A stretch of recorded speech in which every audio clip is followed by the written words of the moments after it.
well, speaking of the defense, let's take a look at kind of, the very, very strong points of both of these teams. I'll take it off first with Agent Grizzle, who's a good friend of mine. I really love that guy. And he's regarded as one of the, if not the best hunter in the entire bracket, simply because of the way that he plays the map. He's so good at reading where everyone's going, is never out of position, always, on the tail of the FC, ready to punish him, ready to block him out, ready to zone off parts of the map. This guy's a monster, and as the only hunter, he's going to be doing the job of two, which Waka had. Mice really just sits in the base for a lot of the game. So Agent Grizzle and Big Moran, obviously, two very, very strong members of this team. We've seen Big Moran just have such excellent game sense on that rogue, very similar to Gankrixer. These guys that know exactly where to be and when to be there, they're kind of the ones that really do change the pace of the games when it gets down into those intense moments. Yeah. And so as we see right now, the Rogues trying to get some sort of sap maybe early. Gankrix are trying to hover on the side in midfield, trying to get some sort of sap, possibly on Dark Chewy, but I don't think he's going to be able to find him. Like you said, Mice going to start moving his way back to ramp or the tunnel, depending on where he thinks the FC is going to be. But Gankrix are playing a little bit conservative and not deciding to open in mid. Chaos Bolt's coming out into the team of Waka Flocka. They're taking a lot of damage. The front line sitting at 50% right now, and the Star Search is coming in. But right now, it's a solid stalemate. Yep, Moran did come out of stealth, which allowed Pumpixto to come out of stealth as well. He's going to cross the map very quickly. We take a look at Dark Chewy right now. He's being zoned out completely by Mice, and that means that most likely he's going to just wait it out, considering that, with the Hunter blocking off ramp, that usually means the Rogue is going to be in tunnel. And, Gankrixer hasn't come out of stealth. He is in tunnel. Dark Chewy could be in a very tough spot here if Mice doesn't give up and go back to the base. Yeah, and so the FC for Waka Flocka has already picked up the flag. Grizzle, obviously, having to do the job of two hunters, wasn't able to be there, kind of choosing to stay in mid and focus on that pressure within mid. They actually did down a Boomkin in middle, who's back up now and still casting, but this is going to let Pump go back into mid. He's going to get sapped, trinketed. It's going to be totally fine, though, if he's going to make it back to his team. Yeah, look at really Waka's defense here. I'm sorry to interrupt you here. I just have to point this out. Waka's defense, they're prioritizing on getting the flag carrier before he gets the flag rather than after he gets the pick. So the Rogue was controlling the tunnel and the Hunter was controlling the ramp. I'm amazing. I love it. I talked about this with my team, doing it myself. It's wonderful. And now you see Dark Chewy, he's half HP, and he's like, he doesn't have a flag yet. And the Rogue now knows he's Rogue. So he got caught off before he got the flag. Really powerful, for sure. And in that same vein, look at mid. There's nobody who's going to be able to back him up necessarily from skill ratio. In fact, they do send Sergeant Pizza, Zyron, and I believe their hunter as well, Grizzle, to just get Dark Chewy some support. He's getting so low though. The silence comes out. He's getting met by Zyron. He will displace out, but Bakemaster's there with the aim shot. Just so much damage going to Dark Chewy. He's going to drop down. I hope not, because there's no one from his team there. Can he just live through the heals? He actually gets a charge to the warrior. He's going to go down. Pumpixto going to cap the flag 1-0. Waka Flocka. Really great job by Waka Flocka, just capitalizing on the fact that there was no one really there to stop Pumpixto to get that flag, and just kind of focusing on getting him across. Now the team of Waka Flocka trying to do their best to play cleanup in the graveyard, trying to get anybody from skill ratio out. Obviously, they have a couple deaths on their side, and they're taking some damage. The front line is suffering a little bit with Super Stalin down, so this might be skill ratio's chance to kind of turn it around. They only have a Rogue dead at the moment. But I believe by the time Pump can get there, the Rogue might be able to be back up, so he might be able to shut him down. But this is skill ratio's chance to really, really mess Waka Flocka up and really make a huge play during this transition phase. Yeah, but let's take a look at where skill ratio really is. Sure, they're at the graveyard, but Dark Chewy is only just crossing mid right now. Bakemaster is having a battle right now against Zirin, who gets caught out and probably gonna die here unless he can get to his team. He does go down. Grizzle's the one who's picked the flag. He's gonna try and bring it out to Dark Chewy. They're gonna meet tunnel, but they don't necessarily have the best situation. Dark Chewy right on top of Bakemaster. He's gonna get caught out, but it looks like he might be able to take him down. Gankrixer's here as well. Are they gonna drop the flag? It looks like they don't. Grizzle's taking a lot of damage here. This is just a very crazy place for skill ratio to be. As Agent Grizzle does have the disengage, he will be able to move out, should be okay. And on the flip side, Pumpixto completely fine. Running outside tunnel, going to be able to meet his team very shortly. Skill ratio doing a really good job containing, but Waka Flocka finally able to push back out and going to reach their FC in time, it looks like. Yeah, but as we see right now, Pump still getting rooted, getting open on that big more and dropping down to so low, but he's going to make it across. Wow, that blood sign is just coming in a little bit late, right before his displacer, or right after his displacer, I should say, but he's going to get across totally fine. But now both FCs are back safely with their teams. Dark Chewy choosing to go up the tunnel. I'm assuming, obviously, he's going to go back up and meet his team towards the graveyard where they're all staying and kind of grouping up right now. Pizza kind of hovering in stealth at the moment, waiting for someone to overextend, possibly Grizzle doing his best to slow anybody down that he can. But now I think we're going to be locked into a stack game once again unless some sort of free kill happens. You know, the way that developed, too, was very, very cool to see because so many people of skill ratio had to back off to actually make sure Grizzle would be able to get out of there alive. Good job by Grizzle, by the way. Clutch plays to make sure that flag would get out. Considering the first time around, Dark Chewy couldn't even actually get to the flag room until it was already too late. Pretty much. He did pick the flag, but no way to get out. Grizzle, you know, taking it into his own hands, he'll show Dark Chewy how to FC. He picks a flag and gets it across, doesn't even pass it off to him. But here we go. Waka Flocka is up 1 cap here, and since they had to, you know, commit so many people back to make sure their FC would be safe, they actually have complete control. Not to mention the way that they committed towards Pumpixto as well to try and get him down. Waka Flocka now on even ground. We'll see who has the advantage here in terms of pushing for the kill. 2 hunters versus a lock. How do you guys think? You know, who's got the better opportunity here to make the push onto the FC? Ooh, yeah, go ahead. Well, pushing to the C, just going to give the edge a double hunter, but like coming to middle, I'm giving the lock like hands down. That's why with SR running this Warlock there to get kills. Chaos Bolts synchronizing with Star Surges they're huge. And as we see here, Grumble just gets a body res there, and he now like 10 man versus 10 man middle here. In the rogue right on top of Dark Chewy too. Indeed. Yeah, the rogue hovering around.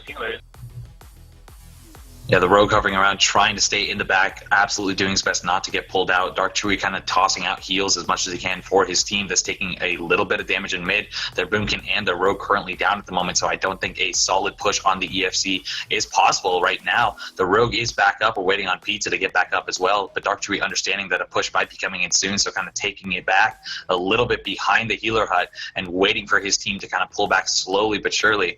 But Gankrix are just being so aggressive in terms of positioning. They are coming up. Yeah, I think Dark Chewy's going to pass the flag. He's going to open onto. Oh no! Yeah, so Dark Chewy, you know, he held on long. Oh, is he though? It's returned. Oh my god! Wow. So such a great adaptation there from Gankrix to open. He knew that they were going to wait until the perfect opportunity to hold the flag off, but when Dark Chewy put himself into a corner like that and wasn't focused on ranging the DPS, they basically just walked up there and hit him. Gankrix opening meant that, you know, Dark Chewy kind of just panicked there and didn't know what to do. And that will be a beautiful, beautiful kill onto Dark Chewy at, what, 6 stacks there? That was balls, man. That was like 2 cars going against each other, like on the same fucking lane, and it was about seeing who's gonna like take the quick turn first. And SR dropped the ball here, or maybe Dark Chewy, I don't want to put any fingers, but definitely Gangrixer, in my point of view. He really, really had some big balls there, and he pushed through, and they got the return there. That was crazy. And, you know, it was just such an obvious play, too. Like, them coming through that far to, like, you know, they waited there for so long. They were waiting for the res. They didn't time it at the right time. So Gankrixer's known for those ninjas. He comes in and then just kind of flips it up on players, which is why I love Gankrixer so much. He never does the same thing more than twice. And what a god, able to put his team in a situation where they can be 2 up on skill ratio. And in a best of 3, that first game, that opening few caps really, really matter. Yeah, I just want to highlight, so Bake did a great job of kind of, you know, carrying forward that transition phase and getting the flag pick and passing off to Pump, who is actually being contested by both Grizzle and Big Moran. He did get opened on at the enemy ramp, but it wasn't enough damage as Bake was still alive at that moment, so he was able to peel a little bit. But Pump going to make it back to the team. I think he's going to be totally solid at the moment. But Dark Chewy currently does not have the flag. 6 minutes left. Obviously, they still have time to make something happen here. Sergeant Pizza going for the flag right now. I believe that the team of Waka Flocka is aware that they are going for that pick, so obviously they are not setting Pump up that tunnel to get some sort of cap right now, as they know that it's probably not going to happen. Take a look at Mice in tunnel. I was going to say that awkward DC from Mice there in tunnel, yeah. Yeah, so Pump is not able to get the cap there because of Mice like not being able to just do his typical defense in the flag room. So unfortunate for Mice. Will his team be able to carry this 9v10? It's 5 minutes. I doubt they'll be able to get 2 caps, but this also makes me worried about the next game if Mice isn't able to get un-VC'd here. Pumpixo running back to the top of ramp right here, going to move back towards his team, who is still dominating mid. So Darktree does have the flag, is pretty safe, casting Wraths out, putting out Deeps onto that front line. Jeez, second Hunter, that's so crucial for the rest of this Waka Flocka team, too. Yeah, and that's specifically that defensive hunter as well, right? And that's such a huge part of how this comp works with running that double hunter. So really unfortunate on their part. I don't know if it's too late in the game to restart. I believe it just might be. Not entirely positive on that, but Gankerix are going for that Berserker. It looks like he's either trying to make some sort of push sometime soon. I think they realize that, with the 9v10, they kind of have to make something happen despite the fact that they are 2 caps up and 4 minutes ahead. But, with just that one hunter missing, I think it's going to really hurt them. Big Moran making his way back up to Pumpixto, totally behind the team. Not sure if he's going to go for just a sap and try to stall them, but he may try to do something more. Pumpixto in bear for a long time there. Doesn't actually get opened on by Big Moran, but the trinket is blown. Pumpixto, just use your thrash. You'll find somebody out. Maybe Mice being AFK will actually be able to see Gankerix as he comes by. Sorry, Big Moran as he comes by, but... does get pulled out, actually. I think, Mice from Beyond the Grave still helping his team out. Pumpixto does look to be totally A-OK. Will be met by his team at GY in just a second, as they are all coming up very soon. And, this is flashbacks to me running through that same area and dying with about 5 seconds left. Hopefully, Pumpixto doesn't feel the same fate as I. Yeah, and Gankers are going to get pulled out by Agent Grizzle, who was trying to make some sort of push onto Pump, but Agent Grizzle understanding that he's probably not going to be able to win that 1v2. But Big Moran making his way up, slowly opening onto Gankerix, or Gankerix are going to go down on the top of Graveyard, not going to be able to make it to Pump. Big Bugatti up there, though, however, he might be able to just peel them back a little bit with his presence. Pizza up there as well, trying to get some sort of Star Surge probably onto the EFC. But Pump kind of having the intuition to understand that he needs to jump down to his team, and he's line deciding in that fence. But he's getting opened on, though. Good war stomp from Pumpix, though, will keep him alive for now. He is kind of messing with the LOS here in the GY, which means he's not getting quite the heals. He's actually outranging his Shaman, it looks like. But I think the stacks are so few that it'll be okay. You see him running back to stop the heals now. He should be okay. There's just so many people in that graveyard right now. And Big Booty Bugatti is down for Waka Flocka. However, they still stabilize. And now that Big Body Booga comes back, he might be actually able to get into that backline himself. Waka Flocka coming with the return push here. 9v10. They don't even need that second hunter. Mutano's taking a lot of heat, but they're still pushing. I can feel the energies in these guys, the energy in these guys push. They are wanting that 3-cap here. Yeah, and, Dark Chewy understanding the fact that Waka Flocka is absolutely capable of making that push despite being 9 people. So he's going to make his way all the way back into his base. With 7 stacks, though, I think he's understood that the rogue from the enemy team is still in mid and kind of fighting. So I believe that he probably feels safe being by himself with no healers here. But this is definitely a risky play. If Gank actually decides that he wants to break off right now and just stealth up to the EFC, I think he could do some serious damage by himself. Okay, let's take a look. Grizzle on top of Tunnel and Big Moran there. Nobody's going to be able to actually take Grizzle out if he does get the proper LOS here. Big Moran's got the style or the sap. Bakemaster coming over to push Moran out of stealth. Luckily, there's nothing yet, but in this situation, you see Waka Flocka. They're like, all right, you guys want to play like this? We're going to go back up Tunnel. And they're doing a good job staying together as a team here. Looks like nobody's really getting split except for the front line. They're going to kite it back. 1:30. And you know what? They're so safe now that they've pretty much won this game. You can't have a flashback to Ping versus Waka Flocka here.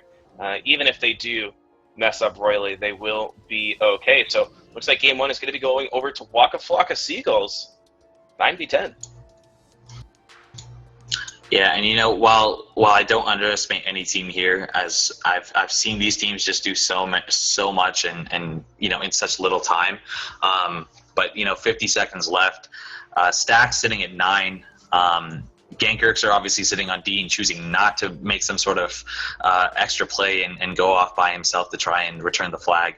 And now they're running Gauntlet, obviously. I just don't think it's in the cards for them. I think this is going to be all she wrote for this game. Such strong play. And, I think Waka Flocka really just capitalizing on their strength of their defense. Once again, you see, they just set up so well. They're able to zone off Dark Chewy, and he just kind of seemed like he didn't know what to do. He was forced to go up tunnel, run into that rogue, get slapped out, and then his team, they had to break out of mid, and it was so hard for them to do so. 3 or 4 of them just broke at the same time. And, even though they did get across, they weren't able to secure their FC. So just a testament to how strong the defense of of Waka Flocka is. Yep, and true to your word, that game's going to go down. It's going to finish 2 caps up from Waka Flocka. Man, despite that 9-man, just calling back to everything that people have been talking about for the past few months, that